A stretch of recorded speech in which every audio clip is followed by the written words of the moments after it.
Hey, what's up, guys? Welcome to Game of the Week for Week 13. We're moving and shaking, actually, a little too quick for me to even keep up, but a lot of the games have already been played this week. Figured I'd take a second just to pick something and get you something to look at this week. We do have a couple of good games left. Cowboys and Vikings, Lions and Saints, Eagles and Bengals, Dolphins and Ravens, and then finally the Bucks and Chargers. You guys are doing an outstanding job just knocking these games out, really eager to play.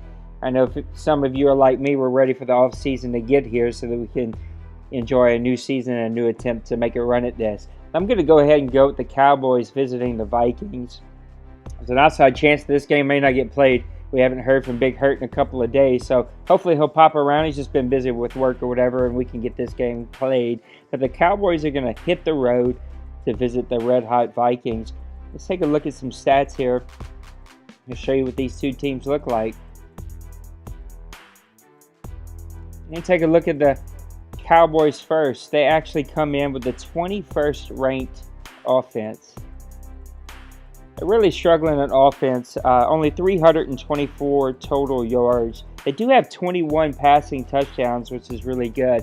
This team's really struggling to find their identity as they turn to a very young team on the offensive side of the ball.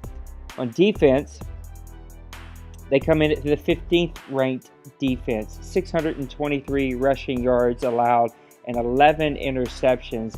This team is actually playing pretty decent football on the defensive side. They're young and they have some playmakers, and they tend to force you into some bad mistakes. They also are very good on third down, 46% on third down percentage, which is actually ninth in the league. So they're actually doing really well on the third down percentage. Let's take a look at the Vikings.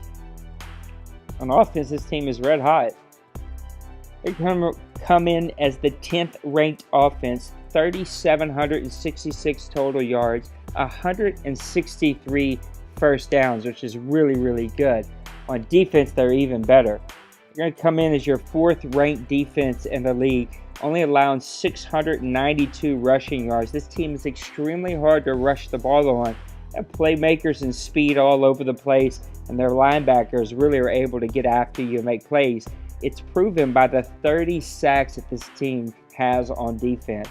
Their third down percentage is not too bad. They're actually ranked right below the Cowboys. They come in at 11th in third down percentage at 45%. Let's take a look at some individual stats here before we move on and pick our winners. Take a look at the Cowboys first. Dak Prescott's having a decent year for a rookie. 19 touchdowns, 62% completion percentage, which is what you like to see from the rookie. He's really playing well. He's got those legs that he can make some plays if you rush him. Really playing well, and he's able to get the ball to his playmakers. Their rushing game is not that impressive, kind of spread the ball around. No one really stands out. Even Elliott is struggling this year. Dez Bryant is really the playmaker, though.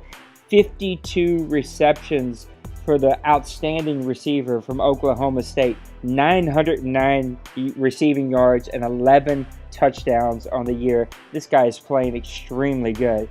On defense, this game is really all about Lawrence.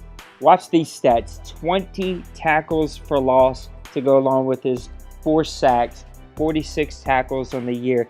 Nothing else really from this defense stands out. Of course, they're ranked a little lower in the defensive standings. Well, I say lower, middle of the ground, 15th.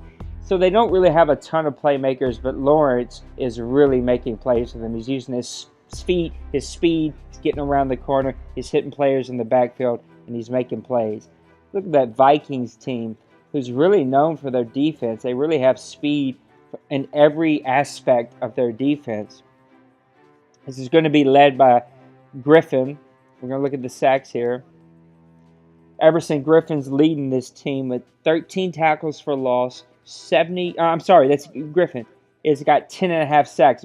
44 tackles, 8 tackles for loss. When you talk about their tackle leader, now you're going to talk about Kendricks, who's really the playmaker for them. 76 tackles, 42 assists, 13 tackles for loss to go with his 2 sacks on the year. Teddy's actually playing decent for them.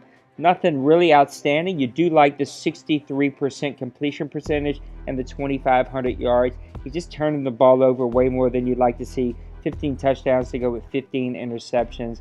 Their workhorse is going to be Peterson. 159 attempts, 770 yards, 11 touchdowns to go with a 4.8 average. Their receivers, no one really stands out. He spreads the ball around really well. Finds a lot of different players. He's going to hit the open player. There's a look at the Vikings and the Cowboys. The Cowboys going to hit the road.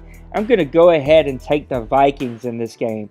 Give me the Vikings and a runaway at home. And here's why. I think that this rushing attack is going to be too much for the Cowboys to be able to handle. Peterson is averaging almost 5 yards a carry. If they can keep Teddy from turning the ball over and really just feed Peterson the entire game, let McKinnon come in and get those counters, let him get those tosses. He's playing really well with 4.5 average. He's only got 2 touchdowns on the year, but he's averaging over 4.5 yards a carry, which is really, really good. And this defense is just playing exceptional football. They're playing team football. Everyone seems to fly to the ball. Nothing really stands out in the interception or the forced fumble category, but they're going to tackle you. They're going to force you to make plays on third down, and that's where this game is going to be won and lost, is third down. Both of these teams are in the upper part of the league for third down percentage. But give me the Vikings at home, 26-14, and they're going to beat the Cowboys. And there's a look at your game of the week for Week 13. Tune in next week, or the next advance, I should say, for Week 14. Lots of updates. Please visit our website, grownfolksoc.com, for more updates. Our daddy log at daddyleagues.com/OMFL. All the latest blogs and updates. Make sure that you participate in our incentive program. If you don't know what that is, type incentive into the chat and you'll see our incentive program. We want you to participate in that. So for the OMFL League and the board and the leadership here, thanks for tuning in for Week 13 Game of the Week. We'll see you on the other side. Peace out, fellas.